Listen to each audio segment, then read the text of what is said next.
33인의 민족의 지도자들이 태화관에서 독립선언서를 읽고요, 만세운동을 시작한 이 사건은 전국적으로 번집니다. 마치 봄불처럼 번져요. 봄불은 무슨 불이요? 여시불이요. 여기 때리면 저 붙어요. 한 군데 때리면 세 군데 불이 붙어요. 번져나간다는 거예요. 번져나가요. 이 시작된 독립선언서가 독립선언이니까 독립운동을 이으면서 만세운동이 전국적으로 퍼져가요. 200만 명이 동참했답니다. 수많은 희생이 따랐으며 이때부터 해방될 때까지 수많은 사람들이 나라와 민족 찾겠다고요, 부단하게 희생했어요. 국내에서는 직접 못 오니까 군자금 모았어요. 그래 비밀리에 보냈어요. 만주월판으로 중국으로 보냈어요. 만주월판에서는 총 들고 직접 싸웠어요. 하얼빈에서는요, 상하이에서는요, 다 독립운동했어요. 러시아에 가 있어요. 저 미국 가 있어요. 다 방법은 다르지만은 모두 한 가지예요. 나라와 민족 찾겠다고요. 가정도 다 뿌리치고 직장도 뿌리치고 갔어요. 이게 사랑이에요, 사랑. 사랑은 아주 위대한 거예요. 근데 보세요. 33인의 민족 지도자 가운데 16명이 그리스도인이었답니다. 올해가 105주년입니다. 1919년도에 했으니까요. 1910년도에 우리나라를 일본이 집어삼켜버렸어요. 19년도에 9년 만에 온 민족이 골기했어요. 그런데 이 가운데 지도자가 33명 지도 가운데 16명이 예수 믿는 사람이었어요. 그게 교회의 힘이에요. 여러분, 하나님을 사랑하면 이웃 사랑하고 나라와 민족 사랑하고 그럴 수밖에 없는 거예요. 하나님 나 사랑합니다. 근데 국가를 없어요. 국가가 안 보여요. 이웃이 안 보여요. 그 예수 믿는 거 아닙니다. 사랑은, 하나님 사랑은 이웃 사랑이에요. 사람 사랑하고 나라 사랑하고. 여러분, 사랑은 죽음보다 강해요. 이 모였던 사람들 많은 희생이 따라서요. 그런 나라와 민족을 사랑하는 사람들. 그래서 성경은 아가서 8장 6절에 사랑은 죽음보다도 강합니다. 다 뛰어넘어요. 다윗은 남을 누리지 못한 영광을 누리기도 했지만은 남이 경험하지 못한 많은 아픔과 눈물의 골짜기를 거닐었던 사람이기도 합니다.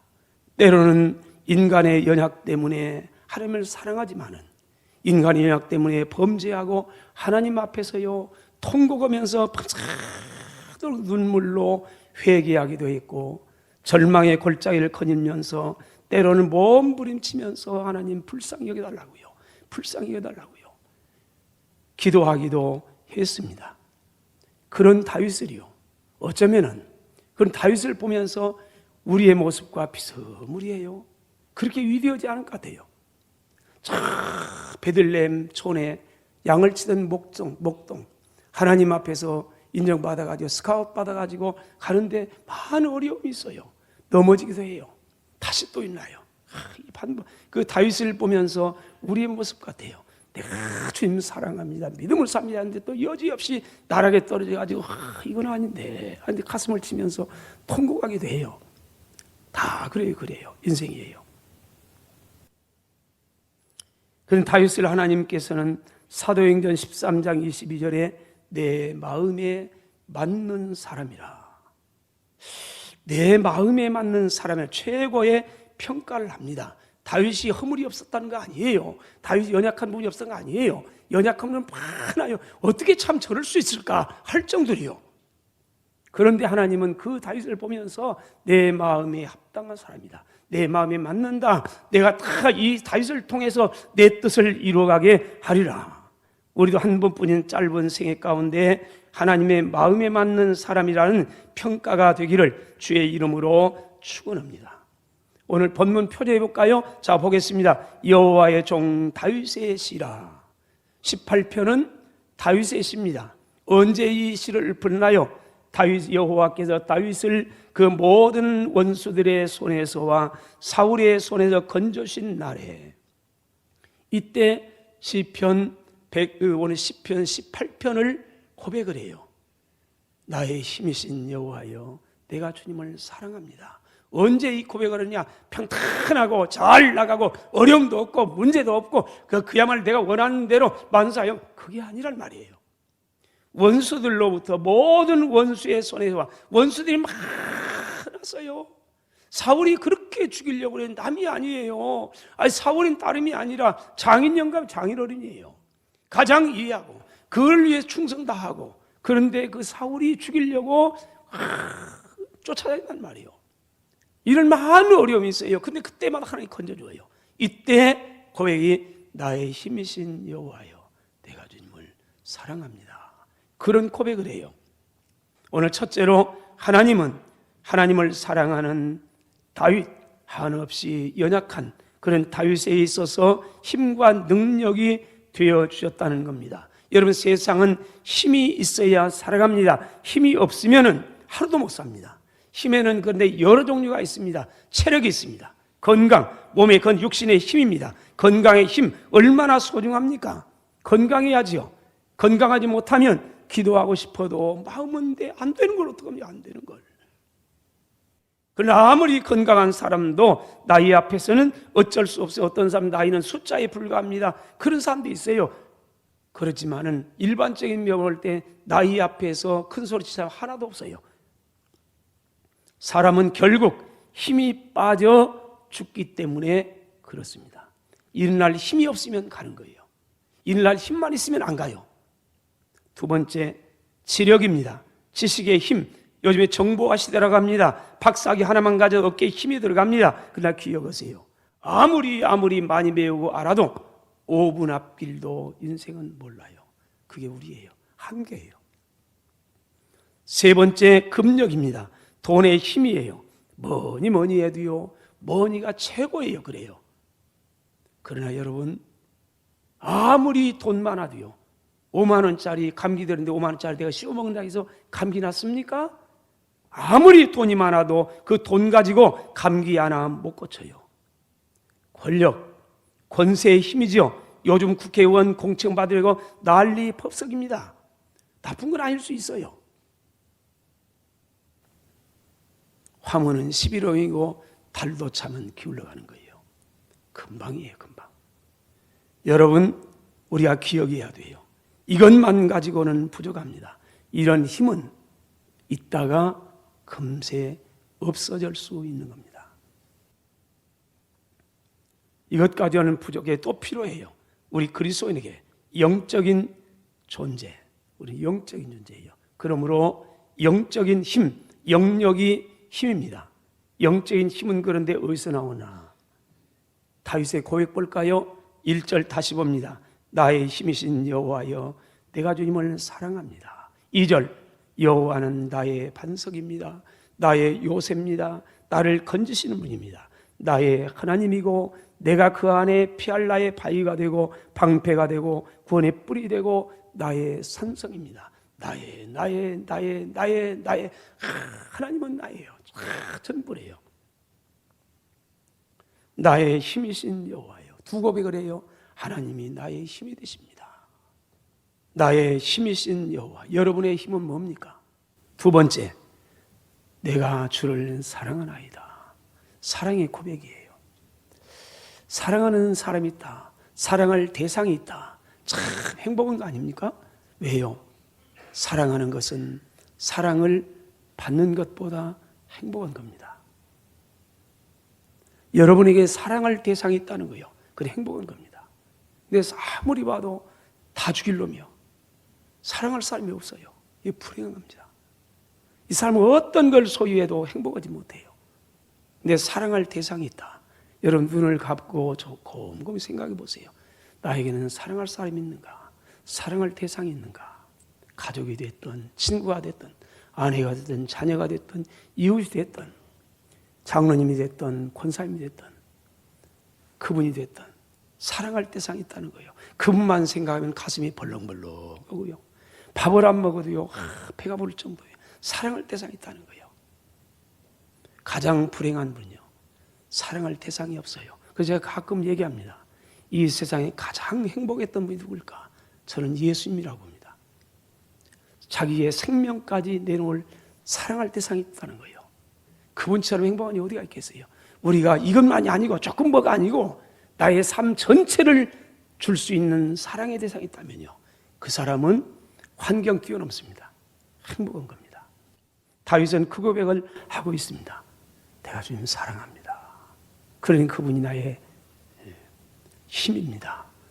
시편 20편 7절, 어떤 사람은 병거를, 어떤 사람은 말을 의지합니다. 여러분, 힘이지 않아요. 병거와 말을 의지해요. 군대를 의지해요. 그러나 우리는 여호와 우리 하나님의 이름을 자랑하로다. 예수님의 이름이 힘이에요. 그리스도인은요, 예수님의 이름이 능력이에요. 이 믿음의 고백이 오늘 저와 여러분들의 진솔한 고백이 되시기를 주의 이름으로 축원합니다. 둘째로, 하나님을 사랑하고 하나님의 힘입고 살아도요, 때로 하나님의 날아갈 때까지는 많은 고난이 있을 수 있습니다. 오늘 4절과 5절 볼까요? 사망의 줄이 나를 얽고 불의의 창수가 나를 두렵게 하고 수월의 줄이 나를 두르고 사망의 올무가 내게 이르렀습니다. 주님은 나의 힘이에요. 내가 그 주님을 사랑합니다. 고백했어요. 그런데 다윗은 또 고백을 해요. 사망의 줄이 나를 고, 내가 오늘 저 처지가 사망의 줄이 나를 꽁꽁 긁어 묻었어요. 불의의 창수가 나를 침몰시키려고 나를 두렵게 해요. 두려움에 떨어요. 수월의 줄이 나를 뚫고 사망의 올무가 내게 이르렀어요. 다윗을요, 다 이런 지경이에요. 얼마나 힘들어요.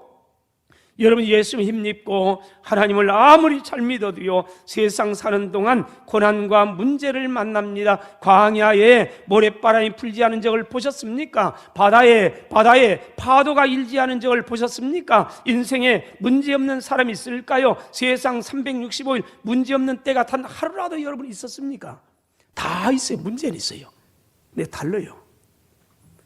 신명기 28장 15절 16절, 내가 만일 내 하나님 여호와의 말씀을 순종하지 아니하여 내가 오늘 내게 명령하는 그의 모든 명령과 규례를 지켜 행하지 아니하면 이 모든 저주가 내게 임하며 내게 이를 것이니 내가 성읍에서도 저주를 받으며 들에서 저주를 받을 것이요.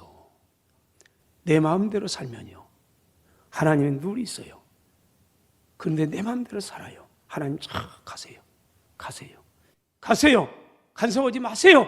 내 인생 내 마음대로 즐기고 내 마음 살 거예요. 그러다가 함정에 빠져요. 고난이 올 때 있어요. 의사 선생님이 병원에 갔더니 경고했어요. 밖에 나갈 때 마스크 하세요. 옷도 따뜻하게 입으세요. 또 따뜻한 물을 자주 마세요. 그럼 감기 낫습니다. 근데 밖에 나가긴 나가야 되겠는데 따뜻한 옷 입고 가자니 내 멋진 몸매가 좀 거시기한단 말이에요. 그래서 멋지게 털 입고 왔어요. 멋내려고. 가다가 찬바람 불어가지고 집에 가서 그 다음에 혼쭐 났어요. 누구 책임이에요? 본인 관리 잘 못하는 거예요. 제가 어렸을 적이에요. 겨울이 됐어요. 한참 17, 18살 뭘 때 나이 먼 때예요. 그때 제가 내일 안 입었어요. 스타킹을 신었어요. 저희 아버님이 저보고 들고, 야 이놈아, 닭발에 양말 안 신는다고 너가 그런 줄 아느냐? 너 멋내다가 죽는다. 멋내다가 너 그러냐? 아니나 다를까? 멋내다가 제가 고통당할 일 많이 있어요. 누구 잘못이요? 내 잘못이에요. 우리 아버님은 알아요. 경험상에 추운 날은 따뜻하게 해야 그래야 감기 나왔다가도 도망간다. 근데 나는 아니에요. 멋내야지. 내가 책임져야요. 하나님이 책임지는 게 아니에요. 우리 하나님 말씀을 우리에게 줬어요. 이렇게 살면 행복하다. 근데 아니에요. 때로는 내가 내 마음대로 살아요. 그러다가 빠져요. 그리고 뭐라고 하면 하나님이 이럴 수 있어요. 아니, 하나님 책임이 아니에요. 내가 잘못이에요. 내가 말씀 거역하면 그때 때로는 고난이 와요. 이때 고난은 돌아오라는 하나님의 사인일 수가 있는 겁니다. 이때는 회개하고 주님 앞에 바로 서야 할 때입니다. 그렇다고 해서 내가 겪고 있는 모든 것이 죄의 본인가? 그렇지 않을 수도 있습니다. 둘째로, 하나님을 더 의지하게 하기 위해서 때로 하나님은 우리에게 고난을 허락하실 때도 있습니다. 고린도후서 1장에 보면요, 신약성경 가장 위대한 사도, 우리는 아무리 해도 그 발뒤꿈치 따라갈 수 없는 사도 바울입니다. 바울이 주님의 이 불이 붙어서 구원받고요, 견딜 수 없어요. 그래서 은혜 받았어요. 성령님이 역사했어요. 그래서 복음 들고 아시아로 갑니다. 성령께서 보냈어요.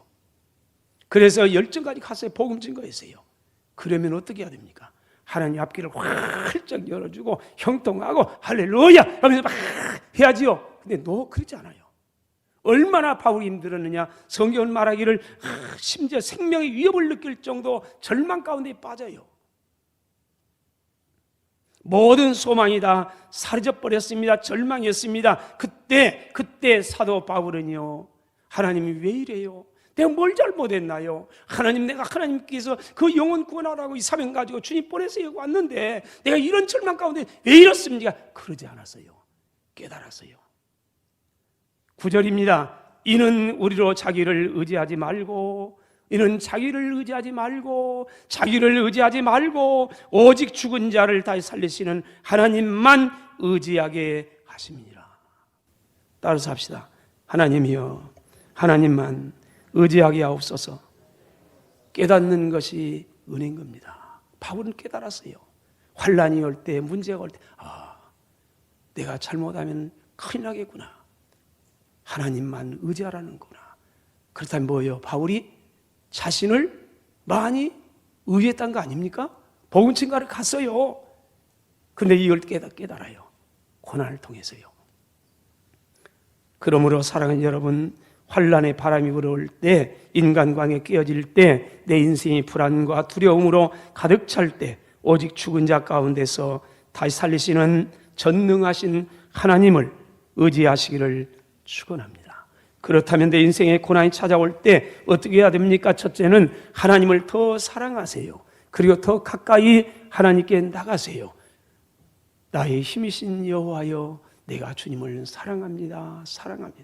지금 다윗은요, 많은 고난이 왔어요. 사망의 줄이 읊어요. 죽음이 절망에 와 있어요. 이때 다윗은요, 멀리 가는 게 아니고 더 가까이 가요. 주님 사랑합니다. 가까이 가요. 여러분, 사랑은 위대해요. 다윗은 나의 힘이신 여호와여.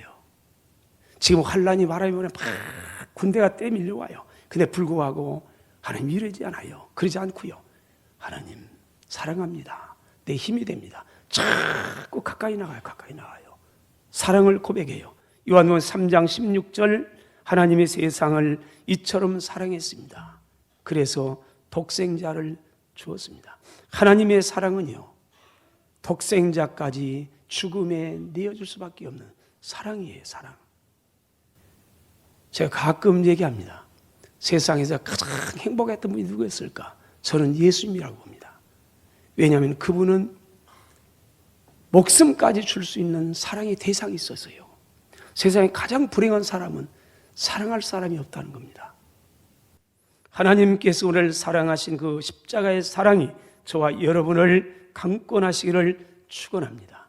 둘째로, 광야 같은 인생길에 환난의 바람이 불어올 때는 힘이 되시는 하나님을 찾을 때입니다. 6절, 다윗이 말합니다. 내가 나의 힘이 되신 여호와의 내가 주님을 사랑합니다. 그런데 인생의 사망의 줄이 나를 얽습니다. 불의의 창수가 나를 두렵게 합니다. 6절, 내가 환난 중에서 여호와께 아뢰며 나의 하나님께 부르짖었습니다. 이 환난이 그래도 많습니다. 그때 하나님을 향해 부르짖었습니다. 하나님께서 그의 성전에서 내 소리를 들으시며 그 앞에 나의 부르짖음이 그의 귀에 들렸습니다. 하나님은 구하는 자에게 찾주시는 분입니다. 찾는 자에게 만나주시는 분입니다. 두드리는 사람에게 열어주시는 분인 줄로 믿습니다. 시편 145편 18절 19절입니다. 여호와께서는 자기에게 간구하는 모든 사람, 곧 진실하게 간구하는 모든 사람에게 가까이 하시는도다. 그는 자기를 경외하는 자들의 소원을 이루어 주시며 그 약속은 오늘도 마찬가지 유효한 줄로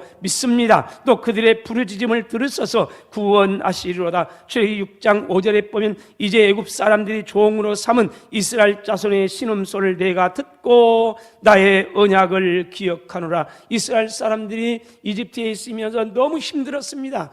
이 장관들로부터 억압하고요, 억압받고 힘은 힘들어 몸도 마음도 다 피곤하고요, 자식들 낳으면 다 아들 낳으면 이 갈대아 거시기 강에 나일 강에 다 버리 죽이라고 하고 모두가 다 힘들었습니다. 너무 힘들었습니다. 그래서 통성으로 기도할 힘도 잃어버렸습니다. 하나님이요, 이러면 얼마나 좋겠습니까? 그런데 힘마저 잃어버렸습니다. 쓰러졌습니다. 그래서 끙끙거립니다. 신음소리만 납니다. 근데 성경은 말하기를 이스라엘 자손의 신음소리를 내가 듣고 아무도 이 신음소리 못 들어요. 내 곁에 있는 세 사람도요, 이 신음소리 안 들려요. 속에 들어가고 이불 속에 들어요. 근데 그분이 듣는다며.